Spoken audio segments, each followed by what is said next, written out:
In this flashy world, it's really hard to see such a fresh and refined horror film. The story tells the past and present of the Great White Horse Hotel in Ipswich, UK, and 8 strange stories that happened in it. Until 1836, the famous writer Dickens had stayed here in the past 6 years. Tossing and turning, looking at the coat hanging at the door, he always fantasized about something wicked. Soon, there was a woman's scream outside. There was a knock on the door. A man with glasses broke in and introduced himself as Pickwick. The man said he went downstairs and found that he didn't take along his pocket watch. He went up the stairs again, but something wicked happened. He couldn't seem to find his room. He could only open every door to check until one door could be pushed open and he thought it was his room. He went in, then took off his clothes and went to bed. Then a fat woman suddenly appeared outside. She had gone to the wrong room. He couldn't help it. He reminded the woman about that. The woman was scared. She beat him with an umbrella. He had to hide in Dickens' room. There was a knock on the door. It was a fat woman. Pickwick hid in the closet. Dickens answered the door. He said he had never seen a man with glasses. Then he put a coat on the fat woman. The fat woman went out to catch the thief. When Pickwick was about to leave, Dickens suddenly saw the coat that he had put on the fat woman on the rack. He went back to the door. This was so strange. Dickens gave the coat to Pickwick. Just as Pickwick went out, Dickens found that he didn't take the candle. He went out to give him one, but he couldn't find him anywhere. It was as cold as a barn here. He went back to the room. The coat appeared on Dickens again. He didn't notice it. Today, inspiration suddenly emerged and started to write. According to the man's name, he wrote a book with the title, Pickwick Biography, then published it later. Dickens and this book were real, and the story also wrote about the Ipswich Great White Horse Hotel, but was this a real event? I don't know. 4 years later, also in this hotel, an old man came and entered the long reserved room. There was a woman waiting here. She was his wife. They had come here every year for 40 years.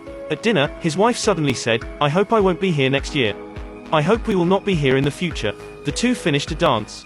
The wife disappeared. She died 40 years ago. In 1924, Miss Jenkins of the Ghost Club from London checked in at the hotel.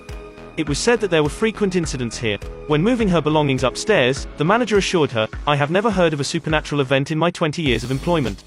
That's why I didn't come until yesterday to surprise everyone." After check-in, she opened the box with the card. Just as she was about to touch it, a man suddenly came in and said he was the lobby manager. Jenkins turned around and looked at him. When she said the name of a victim here, the manager's body trembled a little. He told her a story. In this room, 20 years ago, a woman killed her husband with a dining knife. Then she lied in the bathtub and committed suicide. Since then, the ghost of the man just wandered around the hotel every day and peeked at the hotel. What about his wife? I don't know. She may be just like him. Jenkins was suddenly in high spirits and wanted to find out the truth. She turned on the instrument. Something seemed to pour out of it. Then the door rang, the closet suddenly closed, scaring the manager. And here came a bearded man. "What are you doing here?" "Catching ghosts with the lobby manager." "Lobby manager? I'm the lobby manager here." Then who was the man just then?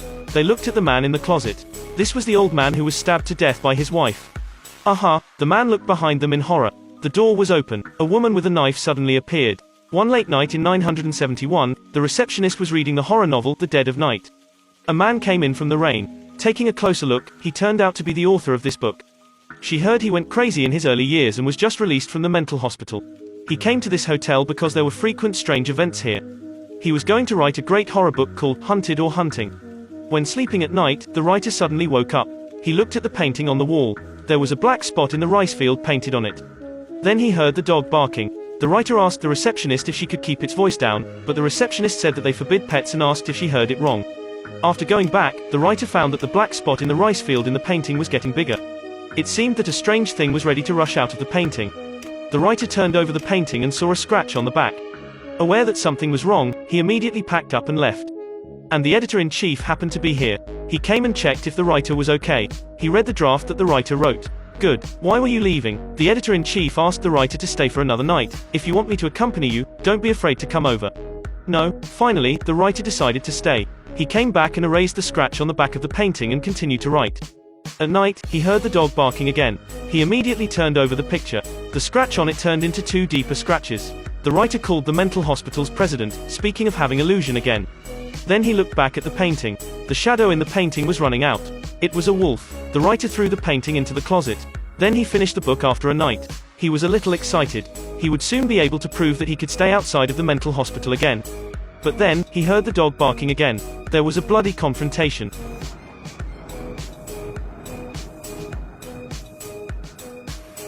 The writer's death was on the news. The cause of death was unknown.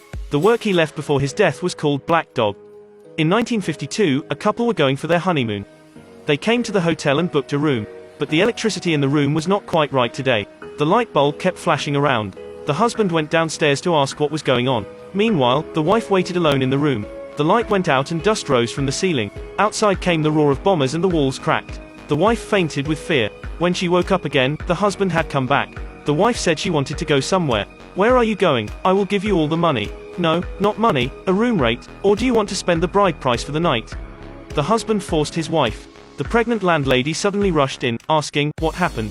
The wife took this opportunity to ditch her husband. "Listen, man, just have a drink and calm down." When he went out to look for his wife, the door couldn't open. Then the ceiling fell and killed him. Many years later, his wife had remarried. She took her present husband back and thanked the landlady. If the landlady hadn't taken her away, she might have died in the accident. But the manager said the landlady died 2 years ago. She was bombed by a bomber and died with her child along with the east half of the hotel. That was where this woman and her ex-husband had stayed. The story ended, but the woman told him that World War II was from September 1, 1939, to September 2, 1945. As for the turning point, Western Europe field Normandy landing. Then the Battle of Stalingrad in Eastern Europe, then the Pacific battlefield was Midway Island, the North Africa's battlefield. Except that Stalingrad was a recognized turning point in history books, others were also of great significance. Alright, go on. In 1997, 2 new workers came to the hotel to work. The supervisor gave each of them a name tag. The girl's name was wrong, saying her name was Messi, not Daisy. But the supervisor kept calling her Daisy. Messi worked in housekeeping departure. The first room was super messy. After hard cleaning, she just closed the door and left. The door opened automatically again. Messi came back to check. She found that the room was messy as before. She didn't ask anyone about the abnormal thing but started to clean it up right away. The second time she cleaned, she suddenly found blood on the carpet. The switch of the bathroom also fell to the ground. After finishing, she closed the door and opened it again. Messi went to the supervisor. The supervisor told her to overcome it and carried on with her work. Messi finished cleaning for the 3rd time, closing the door and opening it again. Messi had enough of it. She quit. She went into the room and took off her shoes. She picked up the book and had a rest. Then there was a name tag on the bed with her correct name. She seemed to hear someone telling her to wake up. Messi wanted to check but the door suddenly closed. She was stabbed to her feet by a broken cup on the ground. She went to the bathroom to wash and accidentally pulled off the switch line. Then another slip, she fell into the bathtub. The water was still flowing and she was drowning. On the other side, the supervisor asked the boy who worked with Messi where Messi had gone. She also reminded him not to let loose his vigilance. The boy came to the room. It took him a lot of effort to open the door. It was as if someone was pushing at the other side of the door. Then he found Messi in the bathtub. Strangely, there was no water in the bathtub. Messi jumped up and said, "There is something strange in the room," and ran out. The injury in her foot didn't seem to exist. The boy didn't know why he found Messi's name tag on the bed. Then the faucet in the bathroom turned on automatically. When he came in to check, the door was suddenly closed by some force. He was gone. I didn't understand the story. There was no blood when Messi first went in. The switch still was good. The second time, there was blood, the switch fell off. The third time there was no exception. The fourth time, her foot was pierced. The switch was pulled out when she touched the injury. It was connected, but it was not very logical. Was it related to the story of the wife killing her husband? When his wife died in the bathtub, he used Messi as a double. When the husband wanted to come alive, he got in the boy's body. Or perhaps, this room had some kind of predictive power. Or just don't open the room while cleaning, so nothing strange would happen. Schrodinger's room. Okay, it came 1968, at that time, this hotel became the strangest hotel in the country. The ads all said, "Come to us, you'll be satisfied." A woman came today. When she entered the door, she saw a waiter standing at the door welcoming her then disappearing. This was the thriller service of this hotel. The waiter was Bob, working under the landlady. The landlady provided him with a place to live so he wasn't so lonely. But recently, Bob's service quality had declined seriously. Terrible, don't you say for yourself. I understand.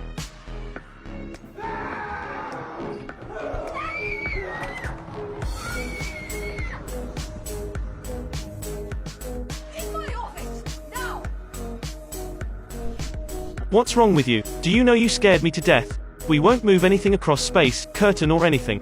Do you understand? The waiter shed tears down his face. He thought it was useless to say anything now. He decided to go back to his room and find something scary. Your room? Wow, no wonder. The waiter tried the headless vampire, a blonde wig, ghost and so on. Enough. The landlady asked him to take down the cloth. One pulled, one held, and an accident happened in the dispute. The landlady fell downstairs and died on the spot. Since then, the waiter and his girlfriend continued to operate the hotel. The landlady came out in person, scaring the couple, but she was no better than the waiter.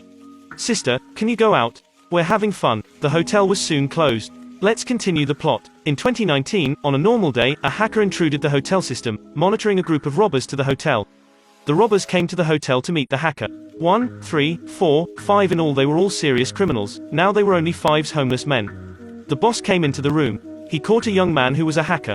The hacker said the reason why the meeting place was here was many ghosts wandering here. It was suitable for old men. The boss quarreled with the hacker and fainted due to myocardial infarction. He woke up the next second. Where is the 5th robber? The 5th? What 5th? There were only 4 robbers and a hacker. Where was the 5th robber? The boss went to the toilet to find the missing one. I always feel the atmosphere was a little scary. Han went to pee. The boss told him to hurry up and also find the 4th robber. The 4th? What 4th? There were only 3 robbers and a hacker. The boss went to the toilet to find the 4th. But there's nothing here. The 2nd robber rushed in and asked if he was crazy. There was no 4th robber. The boss went out and found the light out. It was still dilapidated around. What was going on? The hacker said it was not surprising that this place was abandoned in the early years. Play tricks, right? Give me your gun. The 3rd robber didn't answer. Okay, I see. There are only 2 robbers and a hacker here, right?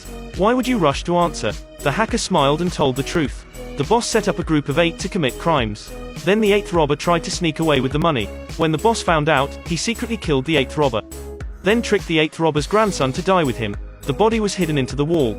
Afterward, he blamed it on the 8th robber and took all the money alone. The hacker was the grandson of the 8th robber. After that, the boss continued to commit crimes over the years, living by betraying his accomplices and taking away the property of the people around him. Shut up. The boss shot the hacker. He was going to kill the 2nd robber, but a heart attack made him faint.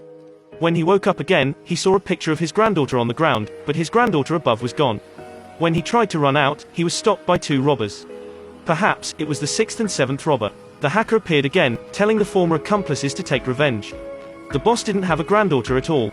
It was just his fantasy. The boss fired another shot at the hacker. The hacker disappeared. The boss fainted on the chair. As soon as the picture turned, the robbers surrounded the boss's body.